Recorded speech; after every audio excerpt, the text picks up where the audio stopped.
be the temple for the priest of Amen.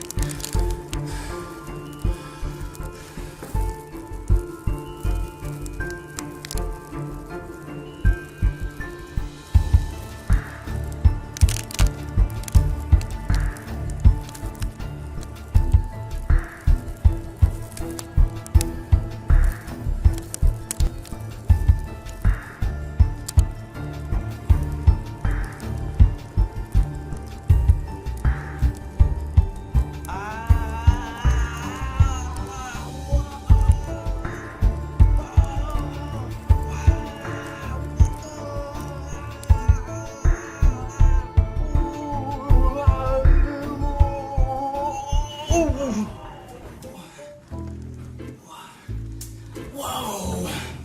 Man, what did I get myself into again? At least we're away from those mummies. What a view! Wow! Huh?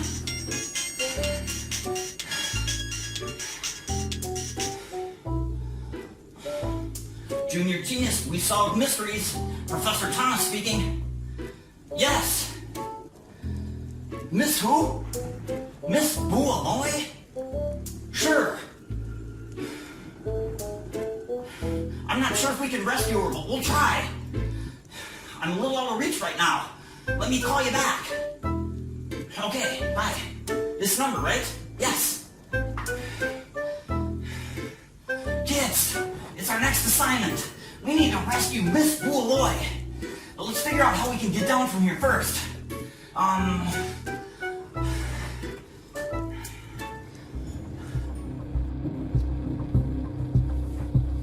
Kids, hey, over here! Over here! Hey, we have our new assignment. We have to fly out to the country of Laos. There, we're going to go to the Elephant Refuge Center and try and find Miss Loy. She needs our help. Let's go.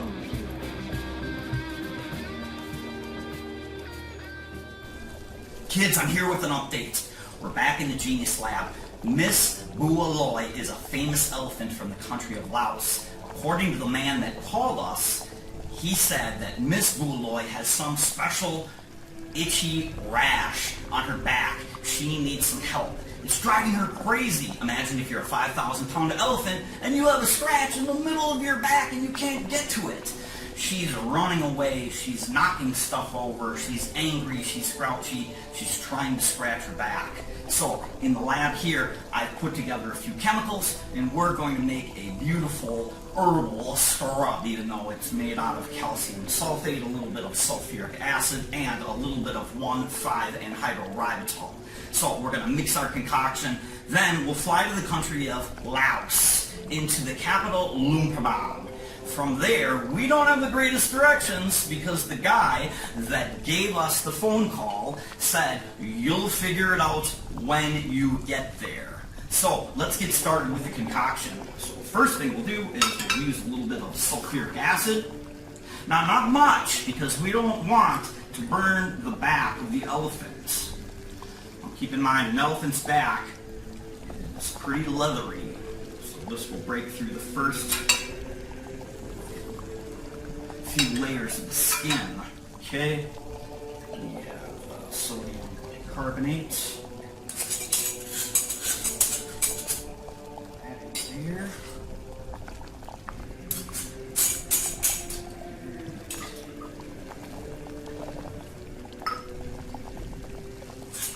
Next, potassium iodate. Oh, this is going to be great. She's going to be feeling awesome. No more itches, Mrs. Loy. And the final touch.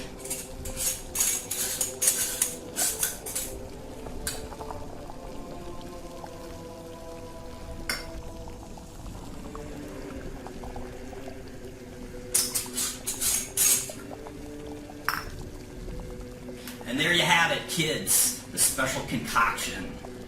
Let's fly out to the country of Laos and see if we can help out Miss Loy.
hear that?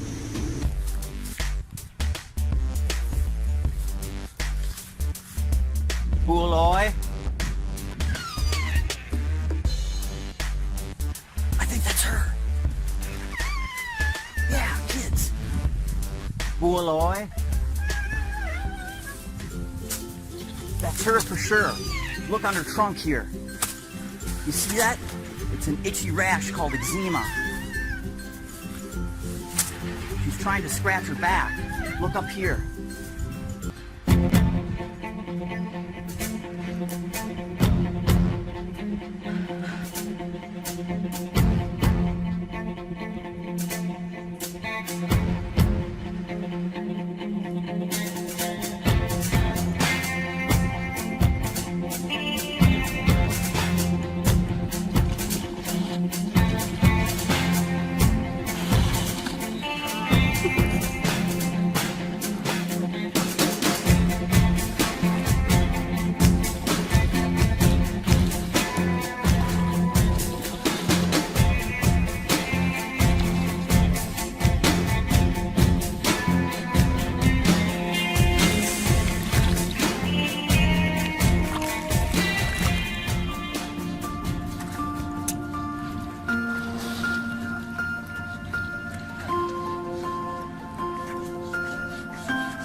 Hey, finally glad to meet you. Awesome. Hi, Professor. Nice meeting you. I'm sorry, I must have missed you when you arrived. Hey, no problem. We got everything taken care of with Miss Loy here. Tell me something. How on earth did you figure out which one of the elephants was Loy? Well, Loy's a female, and I simply used my ears, and when I heard the male elephant, I knew that wasn't Loy. I simply used my ears. Wait. Did I say use my ears? We might have to analyze that statement back in the Genius Lab. Kids, let's head back to the Genius Lab and analyze that further. Patrick, my pleasure. Nice meeting you. My pleasure too. Right. Kids, off the beaten trail. Lesson number 19, use your ears.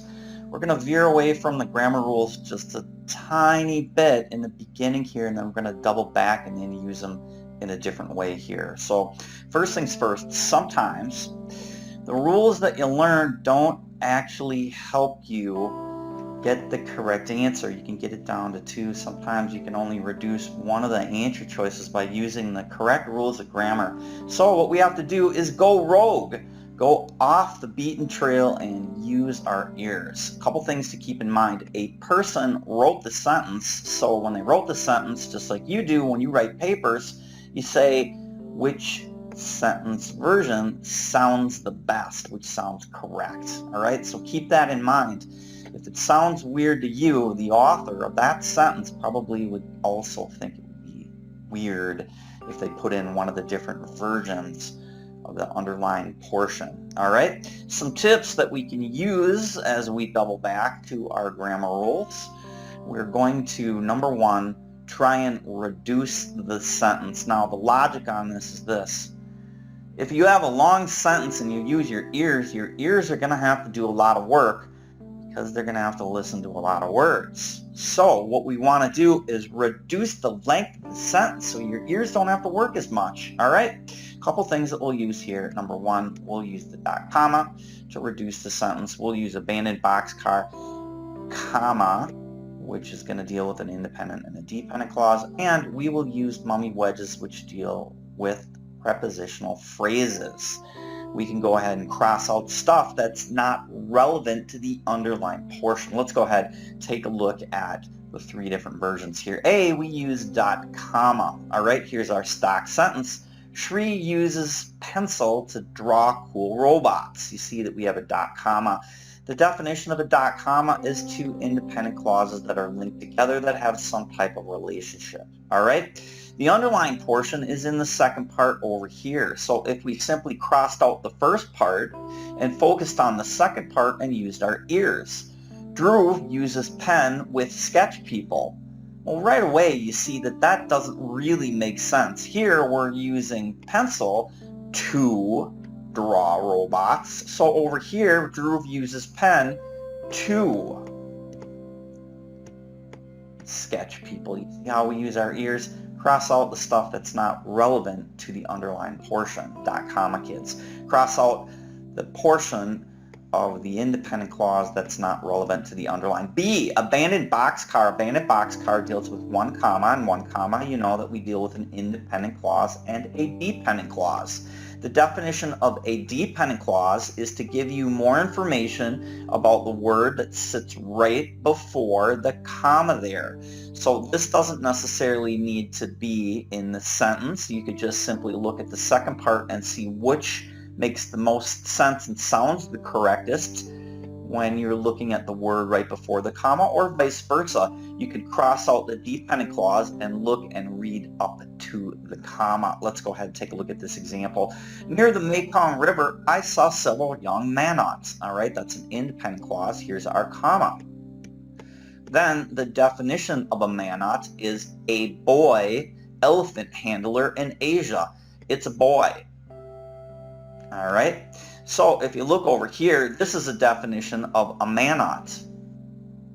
But here in the underlined portion, it says several and a boy.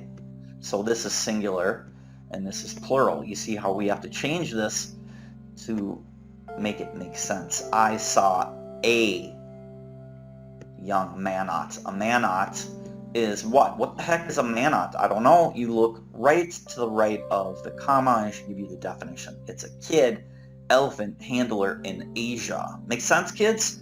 Remember, use your components to help you use your ears. Let's go ahead and take a look at the last one. Mummy wedges deals with prepositional phrases. Prepositional phrases are just like those dependent clauses. They're non-essential information. The ones that we're going to use here: mummy wedge in, mummy wedge of, and mummy wedge with. Those are mummy wedges. What a mummy wedge does is start a prepositional phrase and gives you information that's non-essential. Alright? Let's go ahead and start with the back one. With all the jungles. Okay, with all the jungles is more information about what comes right before Laos. Laos has a lot of jungles. Okay? Of is mummy wedge. It gives you more information about the country. What country? Laos. In in the country is more information about Bualoy? You see how we can cross all this out? When we do, now this sentence should still hold water and be complete. Miss Bualoy grow 5 centimeters per day. Well, you see right away here, that doesn't make sense. Miss Bualoy grows 5 centimeters per day. When we take and put the mummy wedges back in, you see how grow and jungles goes together? You think the jungles are growing together, but really this is just a mummy wedge that can be crossed out. Remember, mummy wedges are things that you can cross out that are non-essential information about the noun that precedes it. Kids, let's go ahead and take a look at some practice problems to illustrate these 3 concepts. Remember, we're going to try and reduce the sentence however you do it. Dot comma, abandoned boxcar, and mummy wedges are 3 ways to reduce a sentence. Kids, let's do a few problems together. Let's take a look at problem number 1. So number 1 starts here and ends here, the sentence in question, and here is the underlined portion. All right, so why is it that we are so completely obsessive with the hair on our heads? Techniques that we can use. Mummy wedges, see it? On our heads is prepositional phrase, gives you more information about what? The word that comes right before hair. That's a noun. We can cross it out. Let's read it now. Why is it that we are so completely obsessive with the hair? See how it's a little bit shorter and easier to read? Wait! See that? With. That is another mummy wedge. Let's go ahead and cross that out. With the hair. When we cross that out, this still completes sentence. Why is it that we are so completely obsessive? Okay. How does that sound? Let's try B. Why is it that we are so completely obsessed? That sounds okay. Answer choice. C. Obsessing. Why is it that we are so completely obsessing? That sounds weird. Answer choice D. Obsessioned? I'm not even sure if that's a real word. Let's try it anyways. Why is it that we are so completely obsessioned? Get it out of there. Now, we've got it down to 2 answer choices here. We used our ears to get it down to the right 2. I personally have a preference. However, we're not quite sure if obsessive or obsessed. Now we have to go back to our rules. Here in answer choice B, we have ed, which is going to be past tense. Over here, obsessive is present tense. All right? In the sentence at hand, we're not sure if this is past or present. So what I did is I came back over here and I looked at the next sentence. It says millions of dollars are spent. Spent refers to the past. So I am going to lean towards answer choice B. Let's take a look at problem number 2. Problem number 2 here. Here's the underlined portion here. Where is the beginning of the sentence? Whoa. Way up there. And where's the period? Here. You see, when we use our ears and read all of this, that's a lot of work for your ears. I see over here there is a dot comma. 2 independent clauses linked together with some type of relationship. So that means this underlined portion is in the second part. Millions of dollars are spent each year on cutting hair, lengthening hair, bleaching hair, straightening hair, curling hair, lightening hair, and even growing hair. I just crossed that out. Now, let's go to the second independent clause. A, when you know the definition of a dot comma, you know that whatever you put in here for 2 has to make this a complete sentence. Number 2, this complete sentence that you make with your correct answer choice has to be closely related to the first independent clause up at the top. Does that make sense? And 3, it's less work for your ears to listen to. Let's go ahead and take a look. Whatever you can do to hair, Someone is willing to pay the money to do it. Okay, that's no change. Answer choice G. Whatever you do to the hair, someone is willing to pay to do it.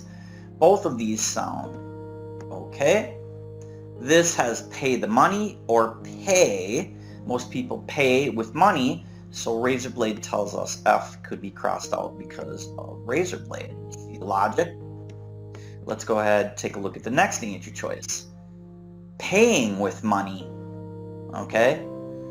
Paying with money, that's redundant. And then answer choice J, have paid. Now let's read it and see how it sounds with our ears. Whatever you can do to hair, someone is willing to have paid to do it. Out.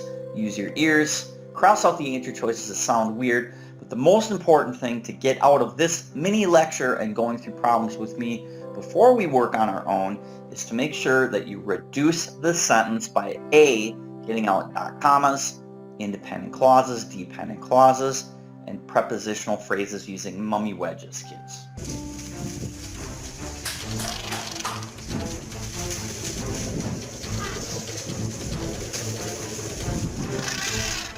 Kids, train your instinct, go with your gut, and use your ears to select the correct answer choice on test day. Thanks for watching episode 19.